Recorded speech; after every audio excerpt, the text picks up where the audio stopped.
Welcome, my friend.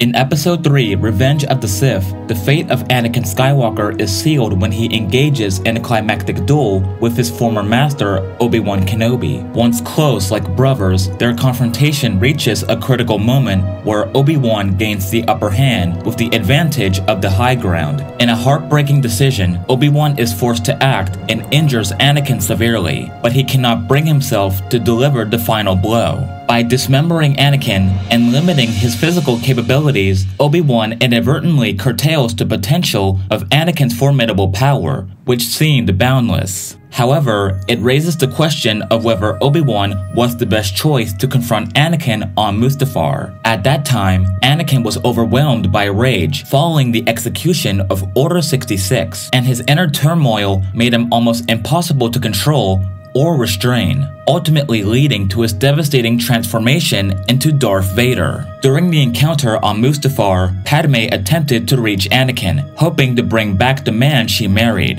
Her words seemed to have a gradual effect on Anakin, but the constant mention of Obi-Wan triggered his deep-seated jealousy towards his former Jedi mentor. Despite Anakin's immense affection for Obi-Wan, he often felt envious of his accomplishments and skills. It's intriguing to ponder what might have unfolded if Padme had refrained from bringing up Obi-Wan during that crucial conversation. Without the reminder of his insecurities concerning Obi-Wan, Anakin could have been more receptive to Padme's words, and the course of events might have taken a different turn, possibly altering Obi-Wan's decision to confront Anakin on Mustafar. The idea of Ahsoka Tano, Anakin's former Padawan, taking Obi-Wan's place and conversing with her old master presents an interesting alternate scenario. Given their unique bond and Ahsoka's understanding of Anakin's character, she might have been able to establish a deeper emotional connection with him. Her presence could have potentially influenced Anakin's choices and provided an opportunity to reach the conflicted Jedi Knight in a way that others couldn't. If Ahsoka Tano had taken Obi-Wan's place and confronted Anakin on Mustafar,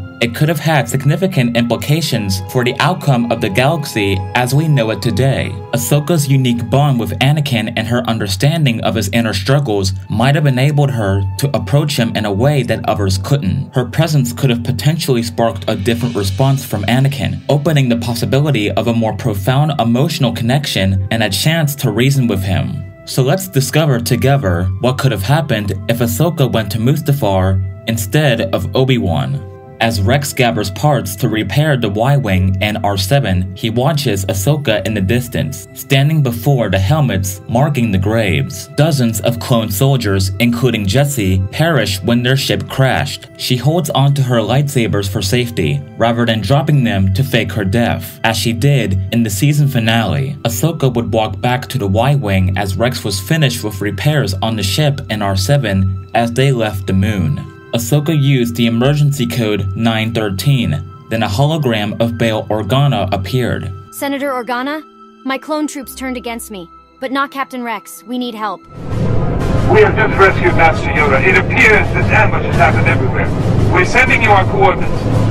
Ahsoka and Rex regrouped with Bail on the Tantive 4, and the next events would follow suit. Obi-Wan and Yoda would go back to the Jedi Temple, although this time, Ahsoka and Rex would join them. The temple was crawling with clone troopers, who they quickly eliminated. Upon uncovering the truth from the security recordings that revealed Anakin's descent to the dark side and his merciless killing of fellow Jedi, Ahsoka, Rex, and Obi-Wan were profoundly shaken, finding it difficult to fathom that Anakin, of all people, could be responsible for such heinous acts. He was the least likely suspect in their minds, and the revelation struck them to their very core. Let me and Rex find Anakin, Master. We can try to speak to him and make him see the error of his ways. I know I can bring Anakin back. Agree, I do. Very cautious. The two of you must be. Very volatile. Young Skywalker is now. Deal with this new Emperor. I will with Obi-Wan. Yoda faced an immensely significant decision. He understood that if Anakin caught sight of Obi-Wan, his anger and fury would only escalate, and the consequences could be unpredictable and dangerous. Sending Ahsoka, on the other hand, held the potential for a different outcome. there was a chance that Anakin might be willing to engage in a conversation with his former Padawan, creating a possibility for a more constructive and understanding interaction. Ahsoka and Rex embarked on a journey to Padme's apartment, where they reunited after a prolonged separation since Ahsoka's trial. The sight of each other brought genuine happiness to them both. Padme and Ahsoka shared a close bond, so when Ahsoka disclosed Anakin's fall to the dark side and her determination to find him, Padme cooperated. She understood that Ahsoka would never resort to killing Anakin and offered her support. Together, the three of them set out on their expedition to Mustafar. Padme took the initiative to approach Anakin and attempt to reason with him, but it became evident that his mind was solely fixated on ruling the galaxy and topping Palpatine. As the conversation reached an impasse, Ahsoka decided to reveal herself by stepping onto the ship's ramp. Anakin was taken aback by her presence, and surprisingly, instead of succumbing to rage as he might have if it were Obi-Wan who showed up, his reaction was different. Ahsoka, what are you doing here? With determination in her stride, Ahsoka descended the ramp to confront Anakin. This moment presented a crucial opportunity to have a conversation with him, hoping that he might be willing to listen and understand. Anakin, please listen. This isn't the right path, and deep down you know it. You've been deceived by Palpatine. Ahsoka, you don't understand. Everything I've done was for Padme, to protect her. Anakin, there's something you need to know. When I faced Maul on Mandalore, he told me about this vision he had about you. About how you were groomed to be Darth Sidious's apprentice from the start. Any promises he has made to you are meaningless. Let us help you.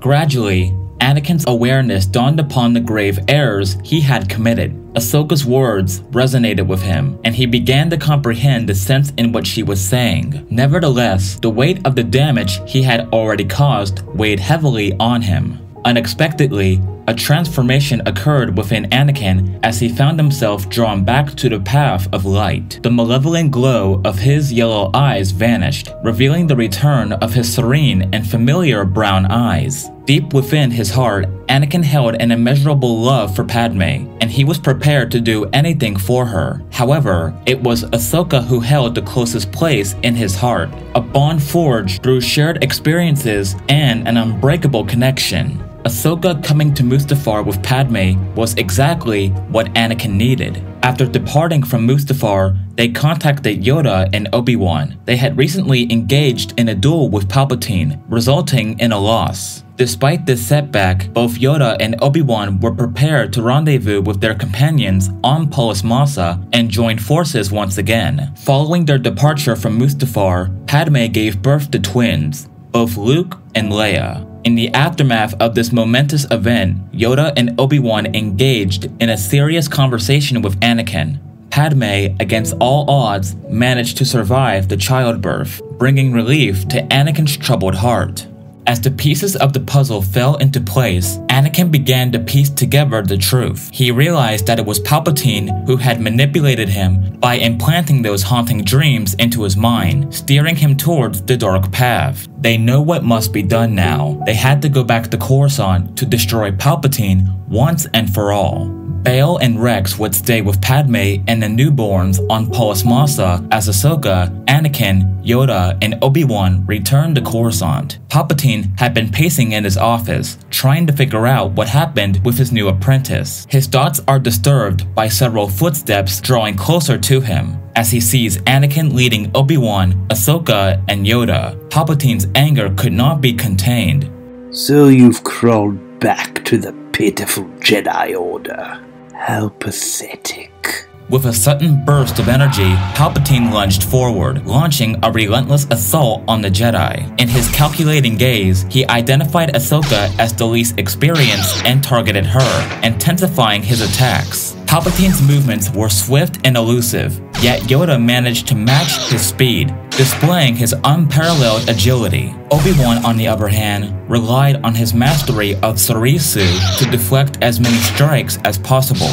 Despite his skillful defense, Palpatine's power proved overwhelming. In a moment of vulnerability, the Sith Lord unleashed a torrent of lightning, striking Obi-Wan and sending him crashing forcefully to the ground. He would then throw his lightsaber and it struck Obi-Wan's chest. Witnessing the death of his beloved master and friend, Anakin's emotions spiraled out of control. Overwhelmed by a surge of rage, he surrendered to the dark side, feeling its power surging through him.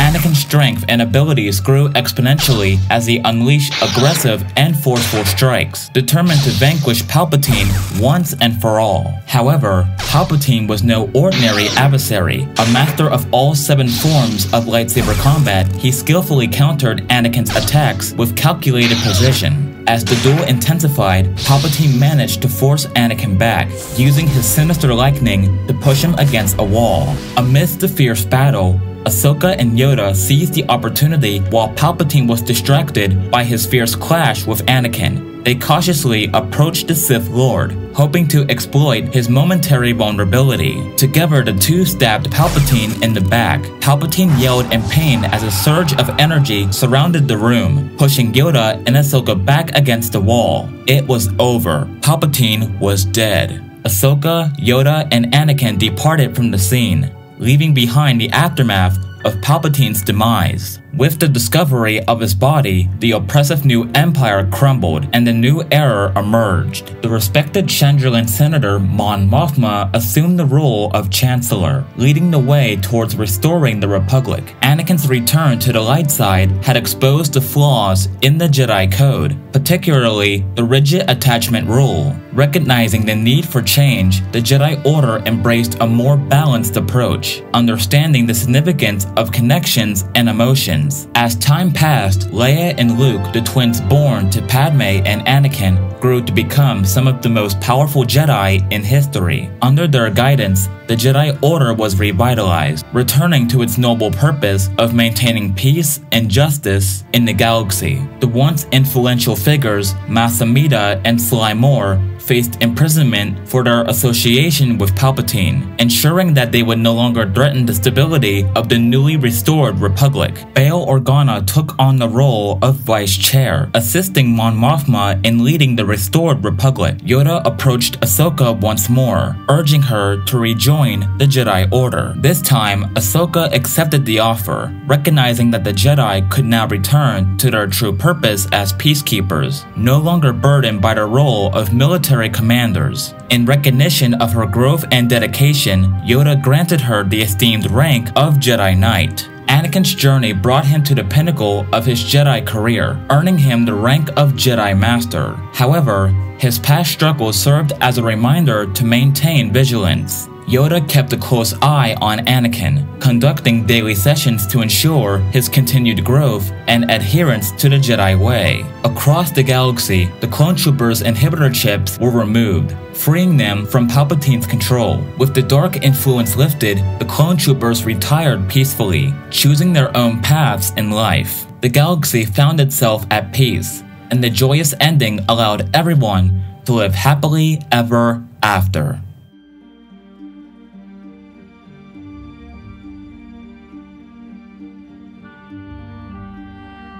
That's where we're going to end this fanfic. I really hope you guys enjoyed the remastered edition of this fanfic. My original video was a collab with Star Wars Adrian a few years back. I did take down the original video on my channel because of how cringy the audio sounded and things like that. But there's a link to Adrian's video in the description below should you choose to watch his video. If you've enjoyed the video, please leave a like, a comment, and if you're new, please subscribe to the channel for more videos like this. Also, tell me in the comments your thoughts on the new Ahsoka episodes. They were pretty great to me, and I'm eager to see more. Have a great day, and may the Force be with you.